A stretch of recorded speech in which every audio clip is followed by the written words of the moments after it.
Κυρίες και κύριοι συνάδελφοι, γεια σας. Το όνομά μου είναι Φλόρα Σταυρίδη. Είμαι η Διευθύντρια της 4ης Ογκολογικής Κλινικής στο Νοσοκομείο Υγεία. Και από αυτό το βήμα θα ήθελα να ευχαριστήσω πολύ την εταιρεία Φαράν που μας δίνει τη δυνατότητα να ενημερωθούμε, αλλά και να ενημερώσουμε για όλες τις τελευταίες εξελίξεις που παρουσιάστηκαν στο πιο κεντρικό ογκολογικό συνέδριο, στο ΕΣΜΟ, που ολοκληρώθηκε μόλις πριν από μερικές μέρες. Έτσι λοιπόν θα σας παρουσιάσω τα πιο σημαντικά δεδομένα που αφορούν τους σημαντικότερους όγκους και θα δείτε πραγματικά ότι και αυτό το συνέδριο ήταν πάρα πολύ παραγωγικό όσον αφορά τα νέα που έχω να μοιραστώ μαζί σας.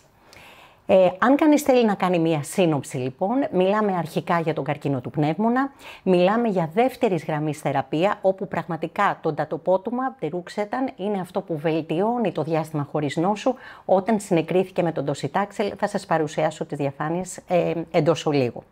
Όσον αφορά την EGFR positive νόσο, συζητάμε για συνδυασμό, για το amivantamab και το lazertinib, το οποίο επέδειξε δραστηριότητα όσον αφορά την πρώτη αλλά και τη δεύτερη γραμμής θεραπεία.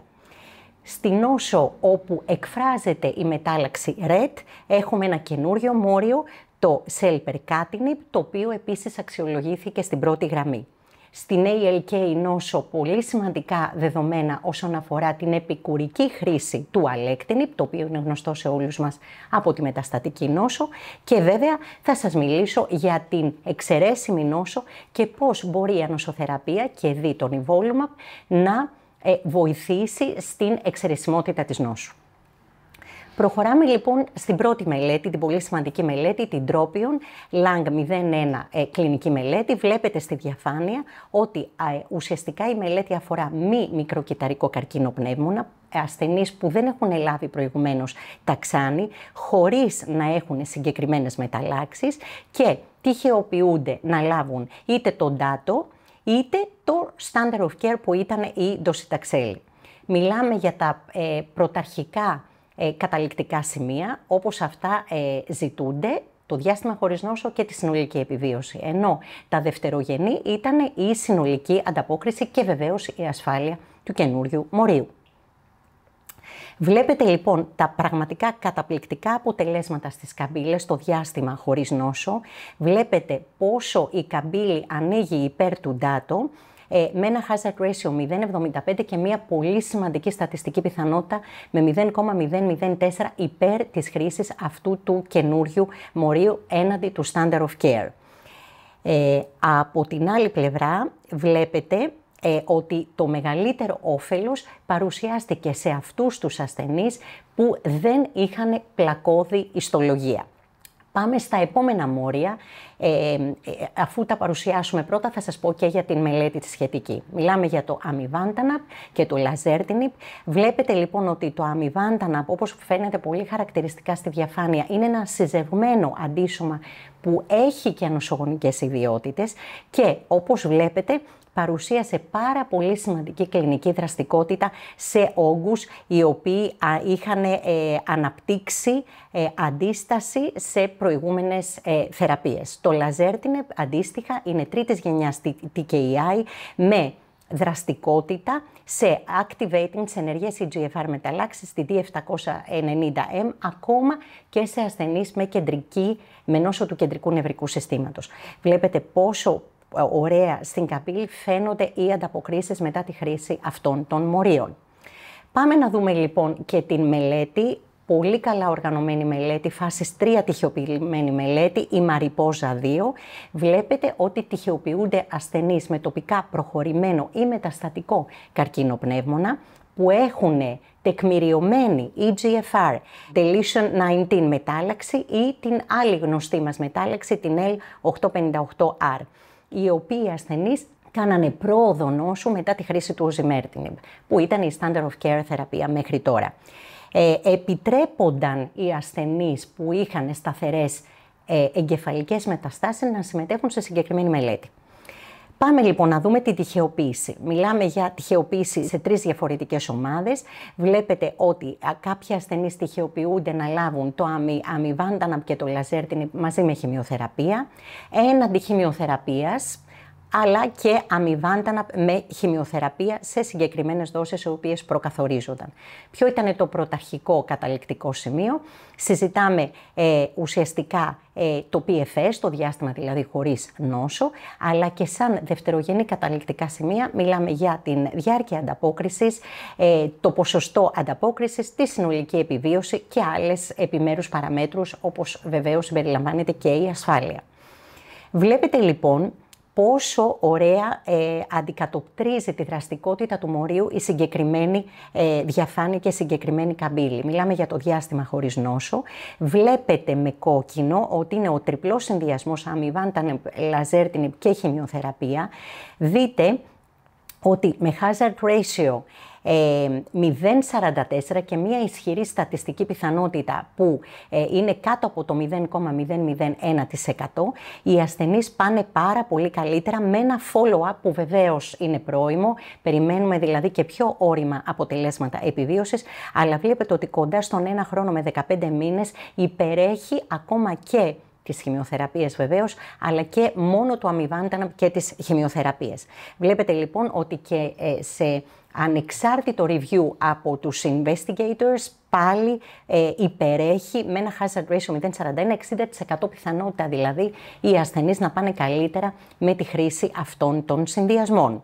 Έτσι λοιπόν, έρχεται αυτό το μόριο πάρα πολύ ωραία μαζί με το λαζέρτινιπ έναντι του οζιμέρτινιπ να είναι ουσιαστικά μια πάρα πολύ καλή επιλογή σαν πρώτης γραμμής θεραπεία σε EGFR mutated μη μικροκυταρικό καρκίνο πνεύμονα. Προχωρώντας λοιπόν στον καρκίνο του πνεύμονα, συζητάμε για την επόμενη πάρα πολύ σημαντική μελέτη, η οποία είναι η Mariposa, η οποία μελέτη ελέγχει τη χρήση δύο μορίων, του αμιβάνταναπ πάλι επιπλέον του λαζέρτινιπ, έναντι πια του οζιμέρτινιπ.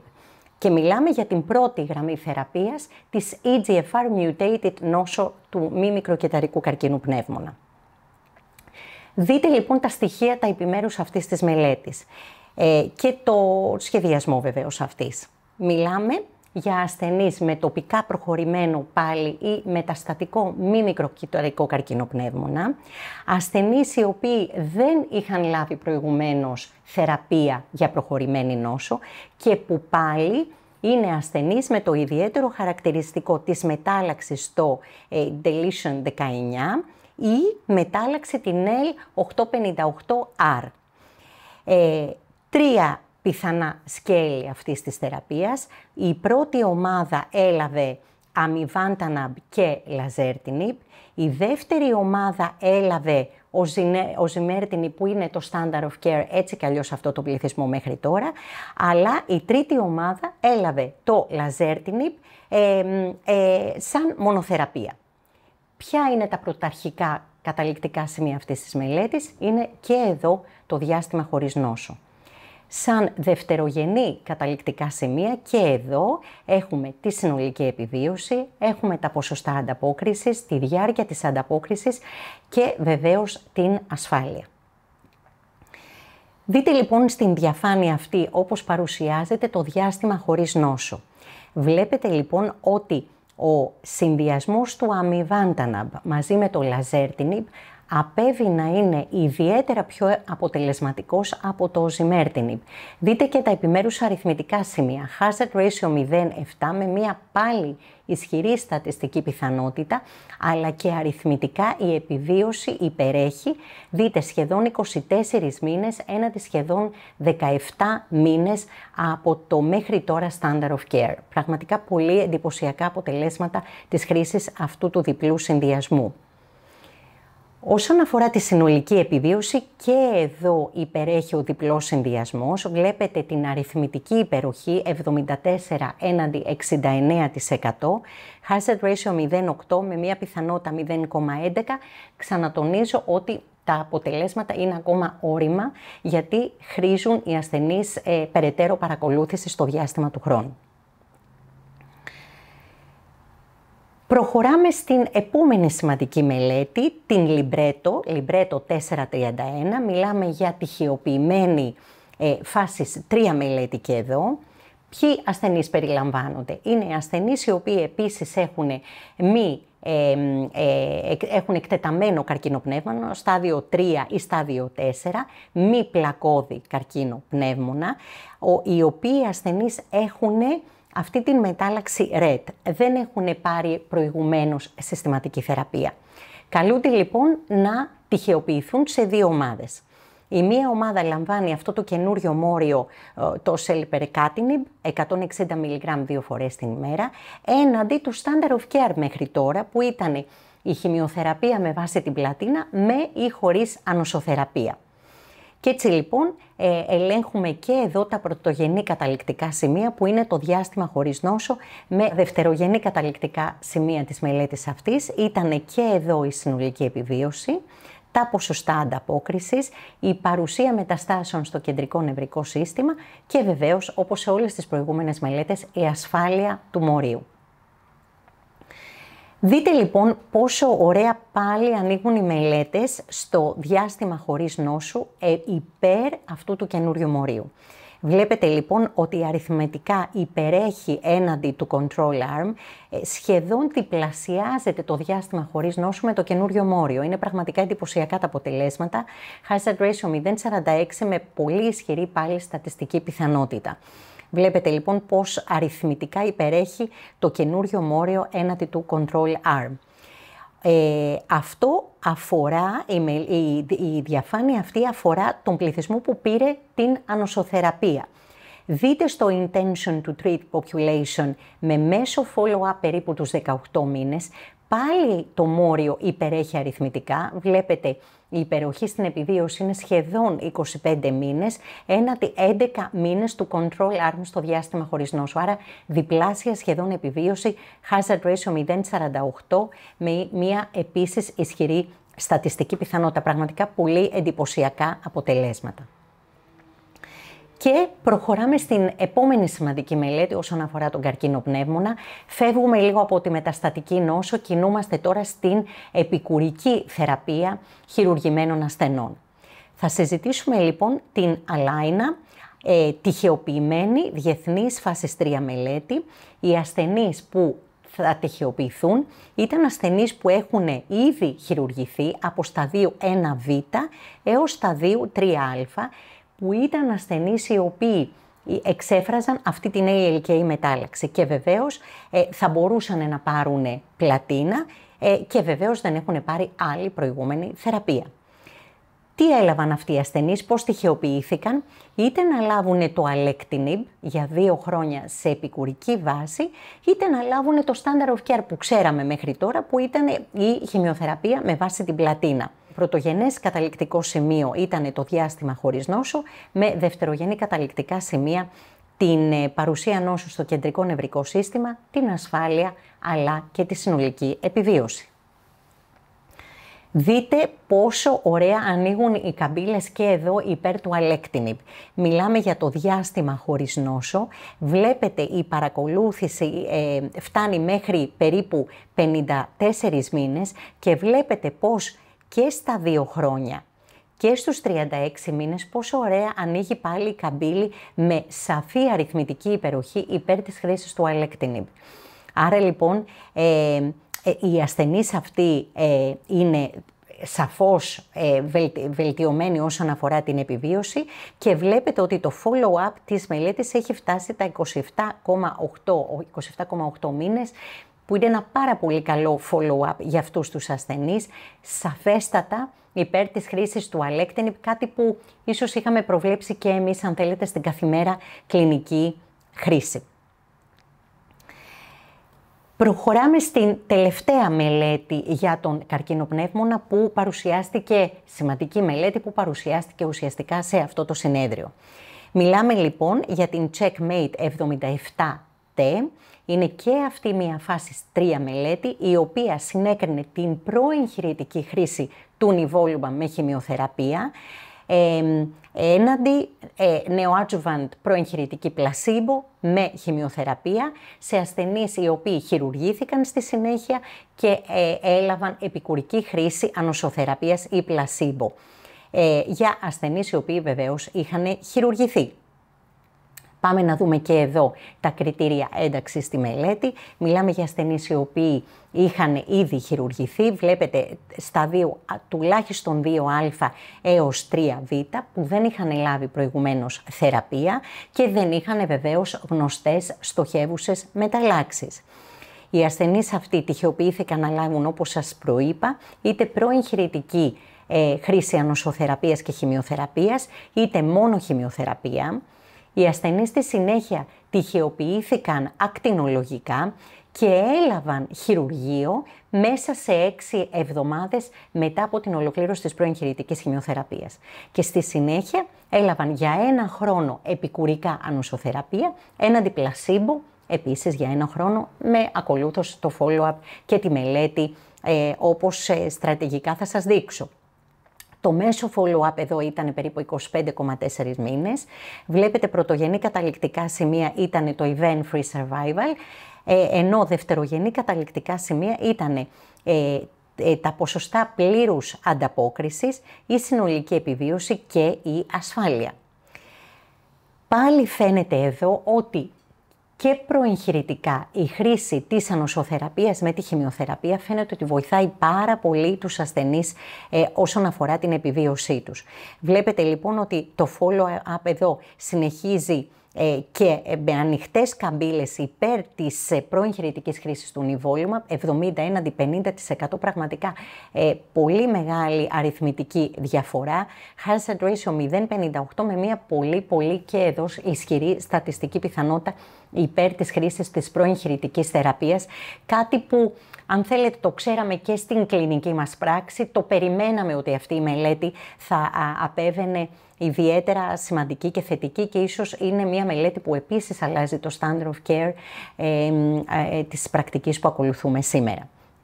Βλέπετε λοιπόν ότι ήδη πραγματικά έχει πάρει την έγκριση του FDA μετά από τα πολύ σημαντικά αποτελέσματα στο event-free survival.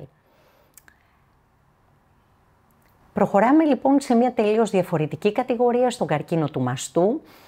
Πολλές οι σημαντικές μελέτες επέλεξα να σας δείξω τα κατά τη γνώμη μου σημαντικότερα στοιχεία που νομίζω ότι ίσως πραγματικά προσθέτουν στη θεραπευτική μας φαρέτρα. Μιλάμε για ασθενείς προθεραπευμένους και μιλάμε πάλι για αυτό το καινούριο μόριο, το συζευμένο αντίσωμα, το datopotamab deruxtecan, το οποίο βελτιώνει το διάστημα χωρίς νόσου όταν αυτό συνεκρίθη με χημειοθεραπεία. Πάμε να δούμε την ανάλυση αυτής της μελέτης, το σχεδιασμό, τα πρωταρχικά και δευτερογενή καταληκτικά σημεία και βεβαίως τα αποτελέσματα.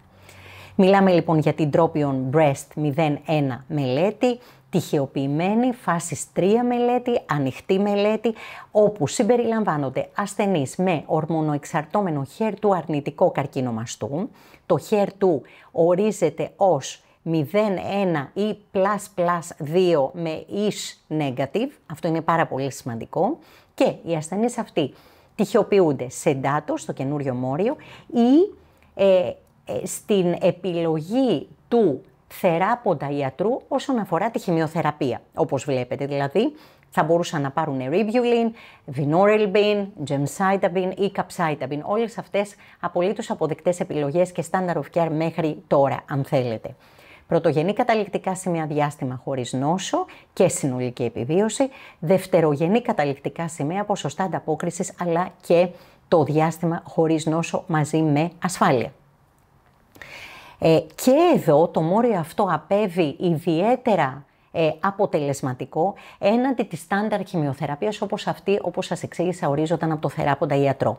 Δείτε αριθμητικά υπερέχει το καινούριο μόριο, περίπου έναντι 2 μηνών, με μια ισχυρή στατιστική πιθανότητα και ένα hazard ratio 0,63. Βλέπετε ότι το follow-up φτάνει μέχρι τον 1 χρόνο.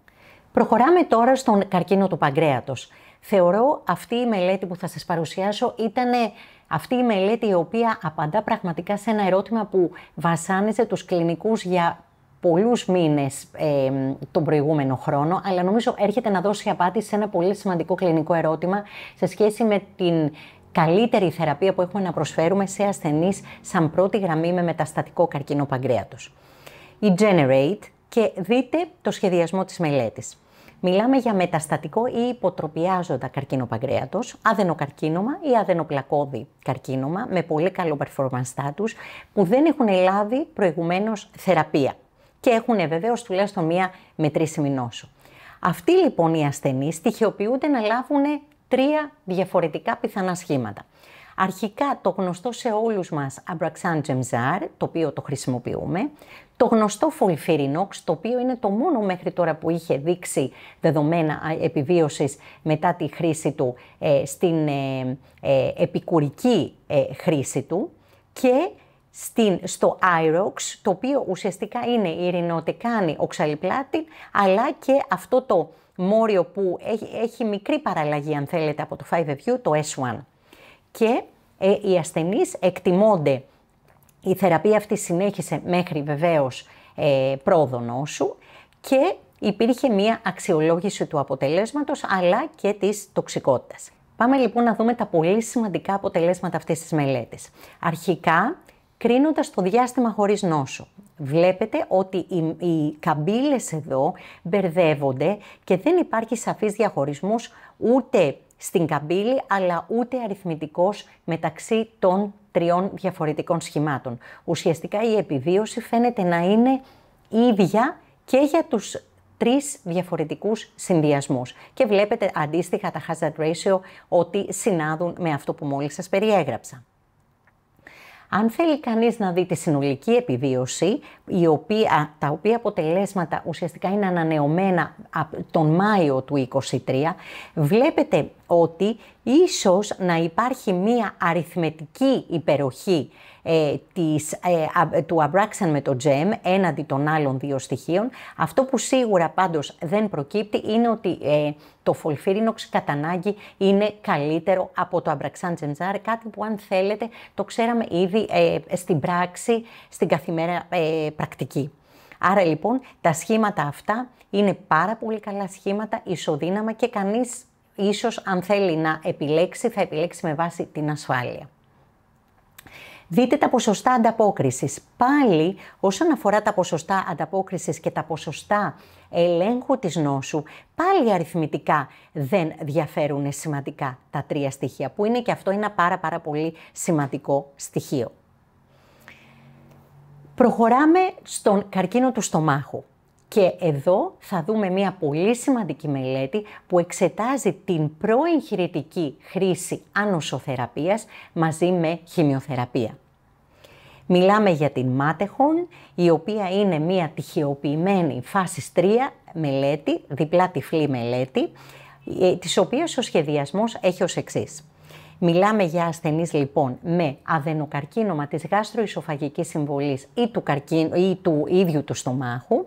Μιλάμε για ασθενείς σταδίου 2, 3 και 4α που δεν έχουν μεταστατική νόσο και δεν έχουν λάβει προηγουμένως κάποια άλλη θεραπεία.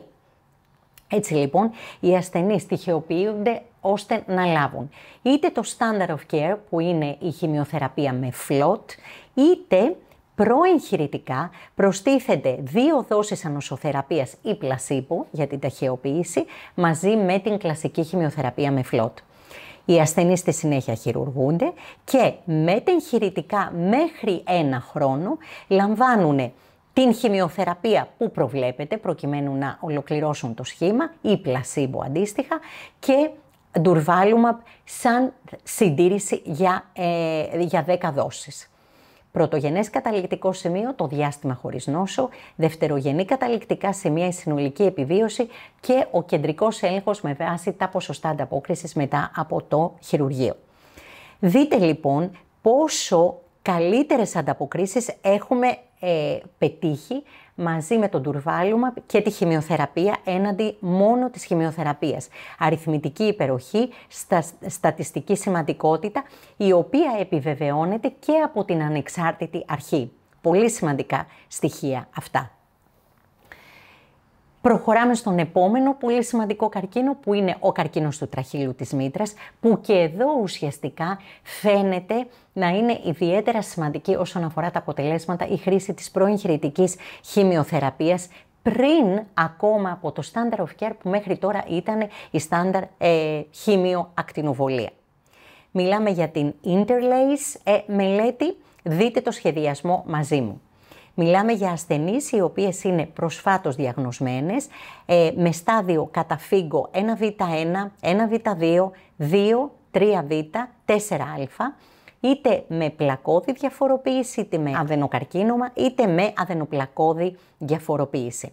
Χωρίς ιδιαίτερους λεμφαδένες και βεβαίως ασθενείς οι οποίοι θα ήταν ικανοί να λάβουν την πλήρη θεραπεία.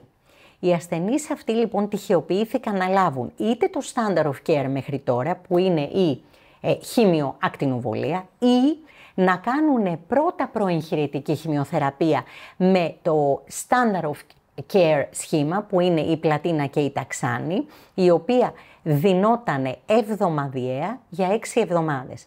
Από εκεί και πέρα βεβαίως οι ασθενείς μπήκανε σε ένα follow-up και πάλι εδώ ελέγχουμε το διάστημα χωρίς νόσο και τη συνολική επιβίωση ή σαν δευτερογενή καταληκτικά σημεία τις ανεπιθύμητες ενέργειες, βεβαίως, το πώς οι γυναίκες και αν αυτές υποτροπιάζουν, την ποιότητα ζωής, αλλά και το χρόνο που θα χρειάζονταν προκειμένου να πάρουν ξανά οι γυναίκες αυτές θεραπεία.